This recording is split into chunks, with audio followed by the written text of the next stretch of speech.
Coming up, the new push to oust members of the Fargo School Board. The latest TikTok challenge you need to talk about with your teenagers. Plus, local businesses forced to make tough decisions as the employee shortage only worsens. Valley News Live at 10 starts right now.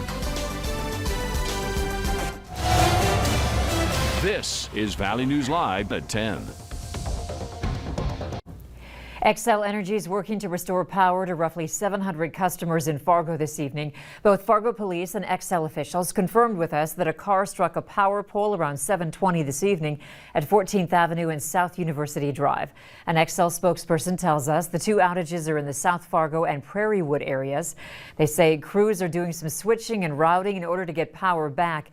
A viewer who lives at the Meadows called to tell us their power came back around 9 o'clock this evening after being without electricity for nearly 2 hours. A man is dead after a hit and run in Beltrami County, and the suspect is still on the run. The crash happened Monday just before 7 in the morning, 3 miles south of Washkish near Upper Red Lake. The driver then fled south on Minnesota Highway 72. Deputies need your help finding the person and vehicle pictured here. They believe people witnessed suspicious activity in the area of the crash, as well as the city of Kelleher. You can find information to contact the Beltrami County Sheriff's Office on our website. TikTok challenges are becoming more popular, but one in particular involving fire is posing an extreme risk. Tonight, a 13-year-old is in the hospital with severe burns. Valley News Times' Nishay Taylor has more on dangers of doing this type of challenge. This is the challenge sweeping across the social media platform TikTok. It involves a person applying hairspray to a mirror and then setting it on fire. Although it may seem appealing to some, fire officials are warning against participating in such a dangerous activity. Something like this is scary because all it does is it increases the likelihood that someone's going to try doing it because all they see is the cool result, but they really don't show the hazards that probably took place. According to West Fargo Fire Department's Community Risk Reduction Officer, those hazards can get out of control quickly, especially when in a small space like a bathroom. The things that are in there that are around on the surface of your sink would be like tissue paper, hand towels, things like that can easily start on fire even if you overspray it. The fumes that are going to be hanging in the air can actually get onto those surfaces. The dangers of this challenge brings up the question of why would anyone want to do it?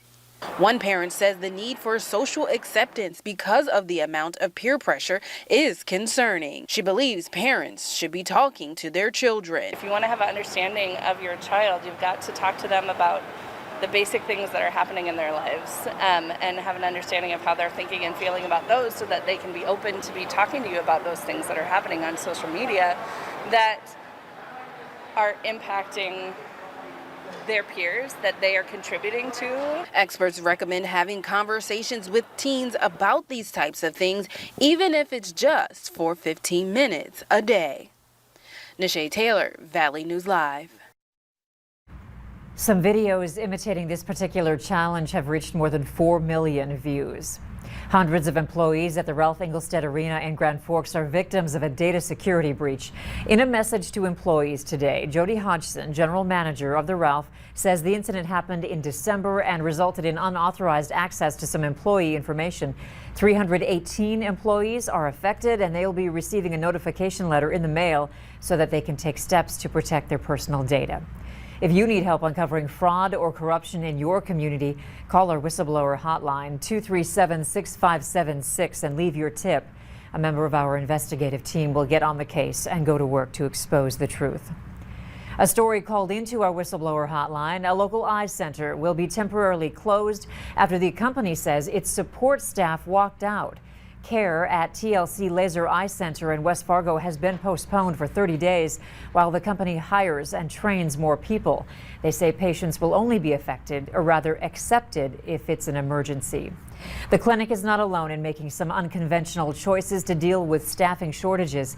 The Toasted Frog in downtown Fargo just announced they are temporarily closing for lunch service due to the worker shortage. In a Facebook post, the restaurant says they're working on hiring and training in more staff to bring back lunch as soon as possible. They are hiring for all positions. Masks are staying on for Fargo Public Schools students for their last days of class, a decision made by the school board today, despite some members hoping to end the mandate and the district's Smart Restart plan. The motion came after Fargo Mayor Tim Mahoney stated in an interview with Valley News Live last week that COVID is over. To keep fostering this fear, I think, is irresponsible. I understand there's a lot of feelings and a lot of emotion here today. Those are the words you're actually using, but that does not mean that that's science. The board voted 5-4 against the memo, keeping masks mandatory until June 7th. What students and teachers can expect next fall is still up in the air. Meanwhile, there's a new push to recall the Fargo School Board. A group of parents and concerned residents say 4 board members are eligible for recall. Jim Johnson, Tracy Newman, Seth Holden, and Nikki Gullickson. All of their terms are set to expire in 2024. The group says their petitions will be ready June 7th, and they'll need more than 4,100 signatures for each petition. The city of Fargo has passed a hate crime ordinance by a 3-2 vote. Anyone who violates the ordinance by committing simple assault, criminal mischief, or harassment could face up to a $1,500 fine and up to 30 days in jail. The Fargo Human Relations Commission hopes to have the ordinance in place by July 7th. Among those returning to work today after the long weekend are those employed at the North Dakota State Capitol. Many of them had been working from home for more than a year.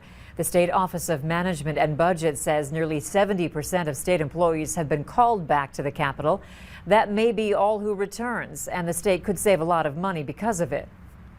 You could have 3 people sharing one cubicle or office if 2 of them came in 2 days a week and 1 came in 1 day a week. So, you know, as opposed to 3 separate offices for those 3 individuals.